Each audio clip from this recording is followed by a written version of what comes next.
ኩናት ማዕከላዊ ምብራቅ ሓይሉ ኣብ ዝቐጸለሉ እዋን ኣሜሪካ ቢዋን ነፈርቲ ውግእ ተጠቒማ ብኢራናውያን ሓያላን ዕላማታት ግራቪቲ ቦምብ ከም ዝደርበየት ይግለጽ ኣሎ። ሓይሊ ኣየር ኣሜሪካ ቢዋን ቢላንሰር ስትራቴጂካዊ ቦምባታት ኣብ ልዕሊ ቁልፊ ትሕተ ቅርጽን ወተሃደራዊ መደበራት ኢራን ልምዳውያን ስሕበት ቦምባታት ተጠቒመን ተኸታታሊ መጥቃዕቲ ኣየር ከም ዘካየዳ ጸብጻባት ዜና ይሕብሩ። ብመሰረት ወተሃደራዊ ጸብጻባት እቲ መጥቃዕቲ ድልድላትን ጽርግያታትን ወተሃደራዊ መደበራትን ዕላማ ዝገበረ ምዃኑ ተገሊጹ ኣሎ። ብመሰረት ወተሃደራዊ ምንጭታት ኣጠቓቕማ ዘይተመርሐ ስሕበት ቦምባታት ሰራዊት ኣሜሪካ ካብ ብዙሕ ወጻኢታት ዝሓትትን ናይ ነዊሕ ርሕቀት መምርሒ ሚሳኤላት ብምርሓቕ ብሰፊሕ ዝርከቡ ልምዳውያን ቦምባታት ኣንጻር ውሕድ ምክልኻል ዘለዎም ዕላማታት ንምጥቃም ዝገብሮ ዘሎ እስትራቴጂካዊ ምዝንባል ዘንጸባርቕ ተባሂሉሎም። ሰበስልጣን ፔንታጎን ዛጊድ ንፍሉይነት ዓይነት ዝተጠቐሙ ለጽዋር ወይ ሙሉእ ዝርዝር ናይቲ ዝተሃረመ ዕላማታት ብግልፂ ኣያረጋገጹን። ስፍሓት እቲ ጉድኣት ድማ ክስካብ ሕጂ ብነጻ ኣካል ይግምገም ኣሎ።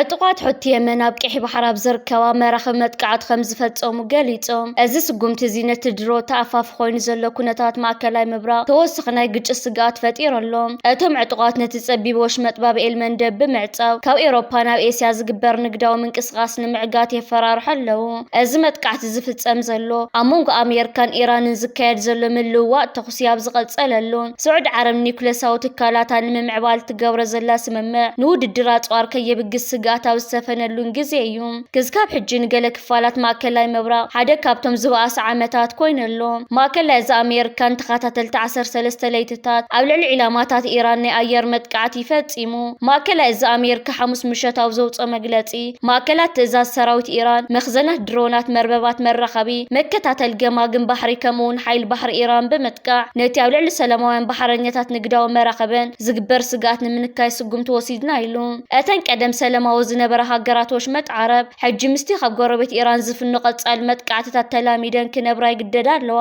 ብኢራን ዝድገፉ ሕቲ የመን ድማ ምስ ስዑድ ዓረብ ዝነበሮም ናይ 2022 ስምምዕ ምቁራጽ ተኽሲ ድሕሪ ምፍራሱ ናብቲ ኩናት ተመሊሶም ኣለዉ። ኣብዛ ሰሙን እዚኣ ክልተ መራኸብ ስዑድ ዓረብ ብሚሳኤል ተሃሪመን ኣለዋ። ሕቲ ነቲ ካብ ደቡባዊ ጫፍ ቀይሕ ባሕሪ ምስ ህንዳዊ ውቅያኖስ ዘራኽብ ስትራቴጂያዊ መተሓላለፍ ባብኤል መንደብ ብምቁፅጻር 10 መራኸብ ካብ ጉዕዘአን ከም ዝመለሱ ይገልጹ። ኢራን ንመጻዊ ሆርሙዝ ብተግባር ብምዕጻዋ ኣብ ዓለማዊ ቀረብ ጸዓት እንድኹዕን ድሮዕ ዕንቅፋት ፈጢራ ትርከብ። ሕጂ ድማ ተወሳኺ ዕንቅፋት ባብኤል መንደብ ኣብ ልዕሊ ዓለማዊ ቁጠባ ከቢድ ሳዕቤን ከም ዘውርድ ይግመት። ስዑድ ዓረብ ካብቲ ኣብ መንጎ ኢራንን ኣሜሪካን ዝካየድ ዘሎ ግጭት ንምርሓቕ ትጽዕር እኳ እንተሃለወት ድሮናት ኢራን ግና ኣብ ጎረባብቲ ሃገራት ከም በዓል ባሕሬን ኩዌትን ዮርዳኖስን ይውንጭፋ ኣለዋ። ስዑዲ ሰደድ ነዳዲ ንምቕጻል ካብ ምብራቓዊ ግዝኣታ ናብ ቀይሕ ባሕሪ ዝዘርጋሕ መስመር ሻምበቆ ትጥቀም ነይራ። ይኹን እምበር እዚ ጉዕዞ እዚ ብወገን የመን ስለ ዝሓልፍ ብሰንኪ መጥቃዕቲ ሕቲ ጸገም የጋጥሞ ኣሎ። ፕሬዝደንት ኣሜሪካ ዶናልድ ትራምፕ ንሕቲ ክንሕዞም ኢና ብምባል ቃል እኳ እንተኣተወ ቅድሚ ሕጂ ግና ኣይተዓወተን። ብዘይ ዝኾነ ናይ ሰላም ስምምዕ ድማ ዝጸገም እዚ ክፍታሕ ተኽእሎ የለን። ሕቲ ካብ ሰሜናዊ የመን ከተማ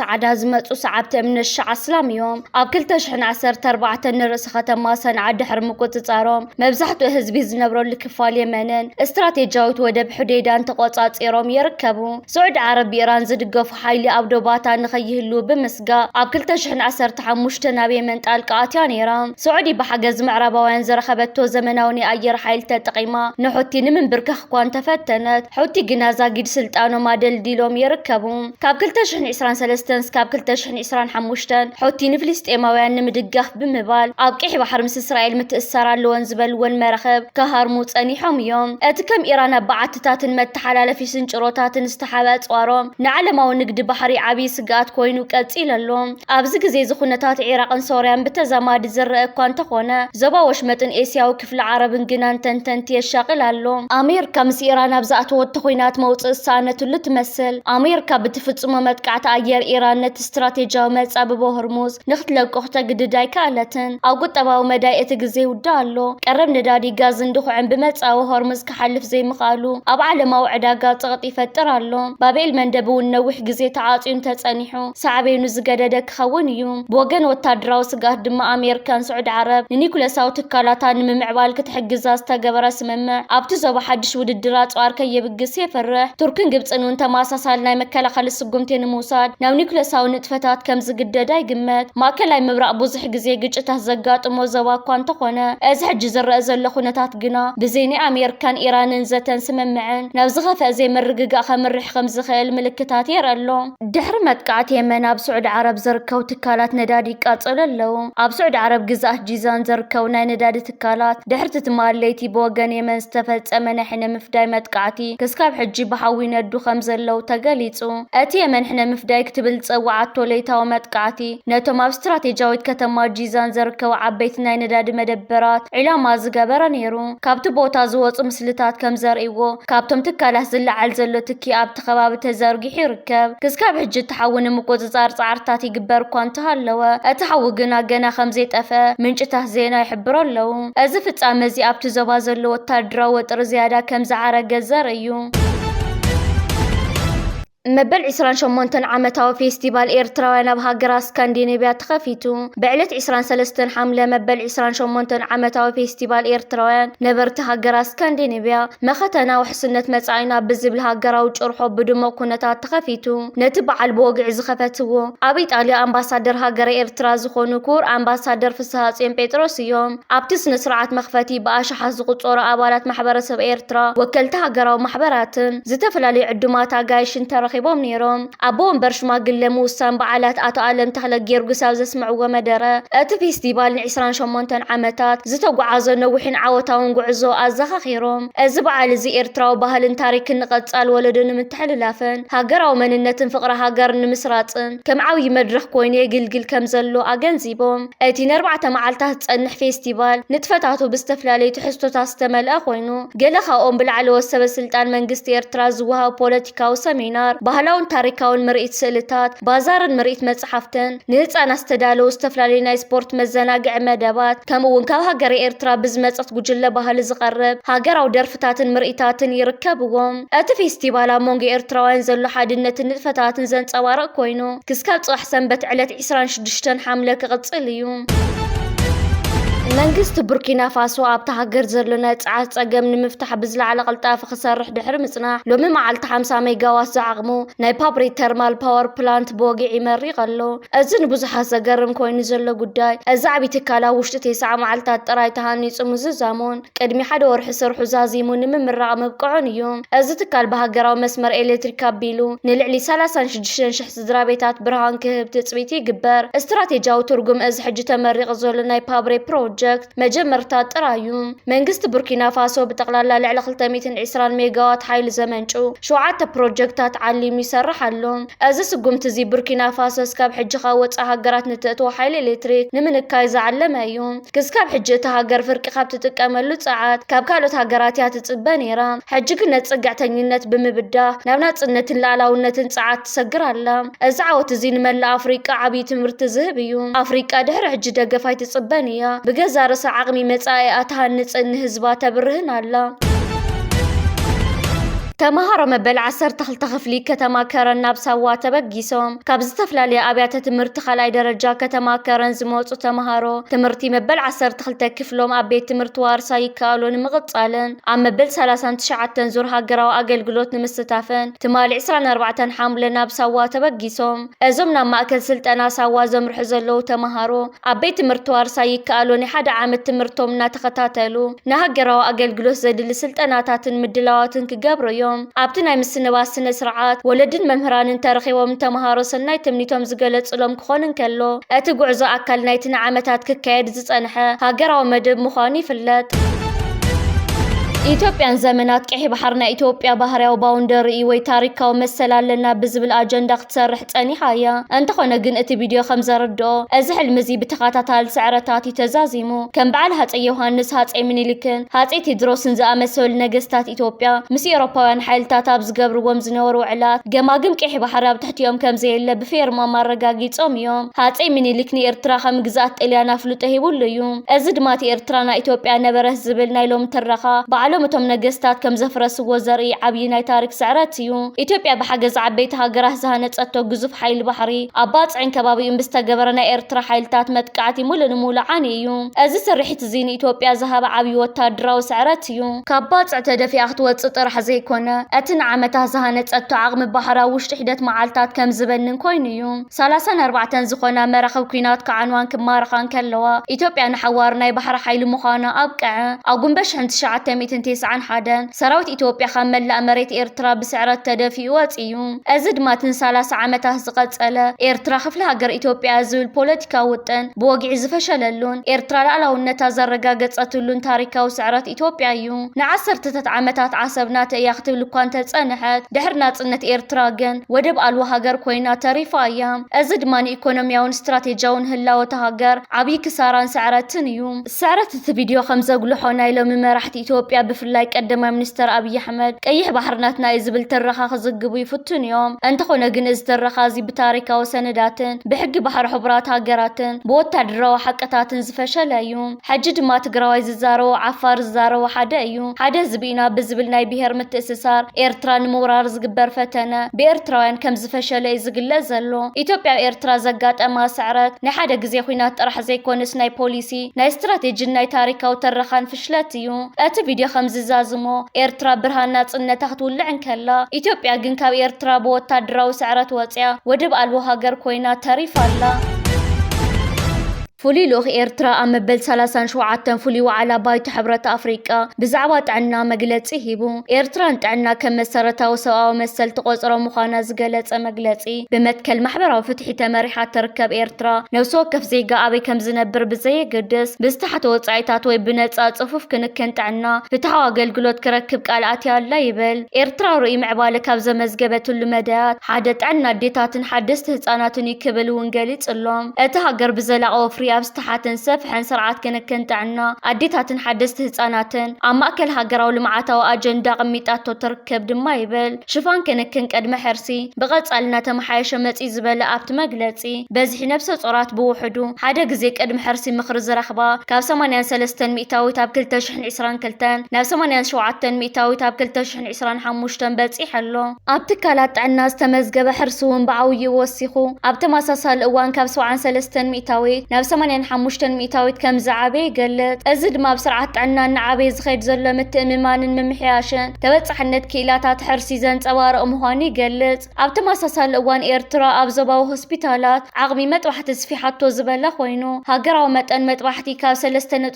مئتاويت وسيخو ناب 6 مئتاويت كبتصحن كلو أوشت تكالت عنا عالم كاب 15 مئتاويت كبتصح زموكورو درجاتي 5 ركبوني قلت إيرترا بدرجة هاقر مستعنا استأسسور لمعتاو شتوتات نمكيل طافت تقورة زلات عري بعصفي خم تحيلون بدرجة زباون أهقراون شتوتات نمعوات مسحوات هاقرات أفريقيا إدني اتتحاحي زاخت سره قال كم زلوا دما دقيمة ترقاقت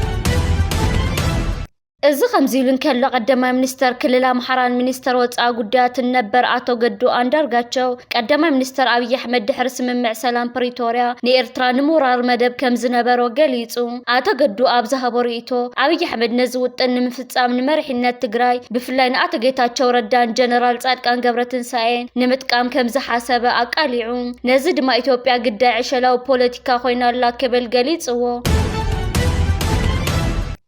سمين كوريا حدست ناي متقعتن سلالان درونات كتفالت إيا سمين كوريا حدست زبنوت ناي متقعتن سلالان درونات بسفي التفالت اللو عبي وتادرا مرئيت نمكياد أبناي موداتا معرف مدلوات كم زلا تقليصو منجتا زينان كابسات لا يسترخوا وحبريتاتاتن كم زملكتوو أزي مدلاو الزكايد زلو أبتها قرق اندما أكل تكنولوجي درونات تواهيلو أبزفلت معرفو نفرتي بانجيهونيو كابسات لا يستلاخم سلتات كم زاريقو أبت معرفو نفرتي نمريحتا هاجر كيم جونغ أونن لعلو سبب سلطان زخون فليناي كبر مدرخ كم أون شدشت تقاتل تدرب تاسلوهم كل تعبيتنا حزب مملكة بوتاتات تنصتهم تزازيم الله بتوسخنت وتادرو مرئت نمدلاو أبتخباب زنور زارغو هنصاتات تدمسيسهم حدش منقد تتصاريغو يركب از تاريخاو زبهال زلو وتادرو مرئت كينات كوريا زبقع علو علت بمذكر سمين كوريا خم معل تعاوت غيرا أبتخبرو علت 27 حملة ككاية تتصبيتي قبر أبزعلت زي سمين كوريا زمعبلتهم زبناو ناي درون تكنولوجيتات كبت ناي سللا درونات ناي متقعت الدرونات كمونا أجر تنسافيفان إلا منزوق عانا توقتي نهزبنا على من علاو خقبر يوم تباهيلي قمات وتدرو تنتنت خمز حبرو أزح جابت معرفة نفرت الزرازولك الطف ناي مسارة المعات هنسات بيونغ يانغ سوالو ناي كوينات مسارحتات كم فتان ممعبالن حليفة نابسرع وتدرو أقل قلوت النمري سبك عدرجان كمز سقرات زرقي نتصور مرأيايو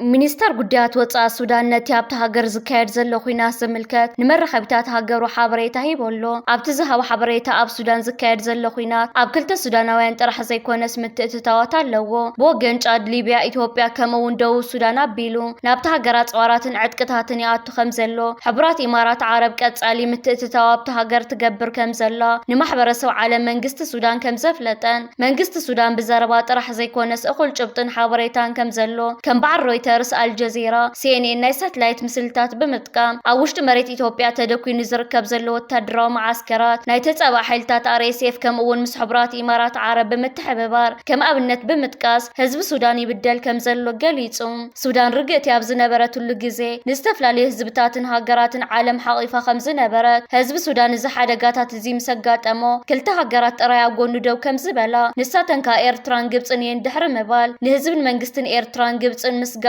ገሊጹ ኢትዮጵያን ስርዓት ብልጽግናን መራኸቢታት ሃገር ናይ ኩናት ፕሮፓጋንዳ ኣብ ምስራሕ ተጸሚዶም ይርከቡ። እዚ ግበር ዘሎ ናይ ኩናት ፕሮፓጋንዳ ቀጥታ ናብ ኤርትራ፣ ሱዳን፣ ግብፂ ከምኡውን ሕወሓት ዝዓለመ እዩ። ነዚ ጉዳይ ዝመርሕ ዘሎ ዳንኤል ክብረት ክኸውን እንከሎ እቲ ፋና ዝተባሃለ መደበር ቴሌቪዥን በቲ ስርዓት ዝእዘዝን ዝኽፈልን ኮይኑ ኣብ ከምዚ ዓይነት ዘይረብሕ ፕሮፓጋንዳ ኣትዩ ይርከብ። ሻዕብያ ኣብ ታሪኩ ጠሊሙ ዝፈልጥ ኣይኮነን። ተፈጢሩ ዝርከብ ዘሎ ጽምዶን ርክባትን ምስን ጸላለወካ ኣሰራትካ ምሰጥፈካ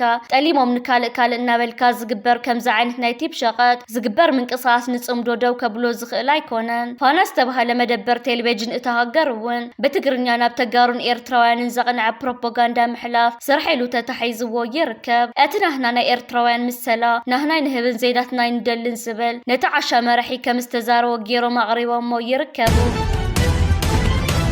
እዚ ከምዚ ይብልን ከሎ ስራሕቲ ህንፀት ሓድሽ ኣህጉራዊ መዕርፎ ነፈርቲ ኣስመራ ብወግዒ ጅመር ከም ዘሎ ተገሊጹ። እዚ ሓድሽ ፕሮጀክት እዚ ንኤርትራ ብቀርኒ ኣፍሪቃ ቀንዲ ናይ ኣየር መጓዓዝያ ማእከል ንምግባር ዝዓለመ ኮይኑ ህንፀቱ ኣብ ዝሓፀረ እዋን ንኽዛዘም ኩሉ ምድላዋት ተዛዚሞሎ። ብተወሳኺ ድማ ነቲ ሕጂ ዘሎ ኣህጉራዊ መዕርፎ ነፈርቲ ኣስመራ ንምሕዳስን ንምዝማንን ልዕሊ $200 ሚልዮን ከም ዝተበጀተሉ ይዝከር። እዚ ተመዲቡ ዘሎ ዓብይ ባጀት ነቲ መዕርፎ ነፈርቲ ብዘመናዊ ዲጂታላዊ ቴክኖሎጂ ንምስላም መርገጽ ነፈርቲ ንምስፋሕን ህንጻታት ተጓዓዝቲ ንምሕዳስን ዝዓለመ እዩ። እዚ ስርሒት እዚ ንድሕንነትን ቅልጣፈን ኣገልግሎት ኣየር ኤርትራ ኣብ ላዕለዋይ ደረጃ ንምብጻሕ ዝተሓሰበ ስትራቴጂካዊ ስጉምቲ ምዃኑ ተሓቢሩ ኣሎ።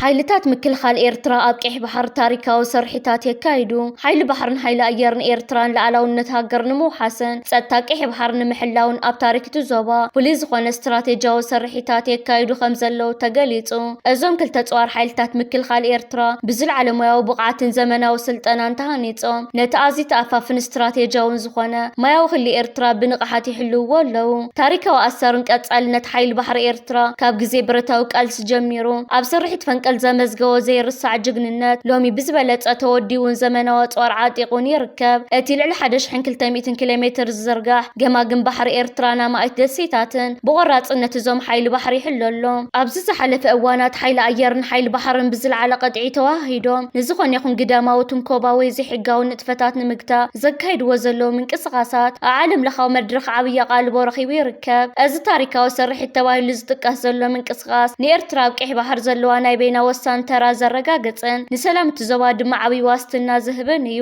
ሓበራዊ ልምምድን ተወፋይነትን ኣባላት ሓይሊ ባሕርን ሓይሊ ኣየርን ኤርትራ ኣብ ምክልኻል ባሕራውን ኣየራውን ዶባት ሃገር ጥራሕ ከይተሓፀሩ ኣብ ምርግጋጽ ጸጥታ መጻብቦ ባብኤል መንደብን ዓለም ለኻዊ መስመር ንግዲ ባሕርን ዘብርክትዎ ዘለዎ ኣስተዋጽኦ ኤርትራ ከም ቀጻሊት ሓላዊት ቀይሕ ባሕር ዘለዋ መንነት ዘድልድል እዩ። እዚ ታሪካዊ ስርሒታት እዚ ውፅኢት ናይቲ ንዓሰርተታት ዓመታት ዝተኻይደ ቀጻሊ ህንፀት ሰብኣዊ ዓቕሚ ስልጠናን ተወፋይነትን ኮይኑ ንመጻኢ ወለድታት ሓበንን ኩርዓትን ኮይኑ ክጥቀስ ዝነብር እዩ።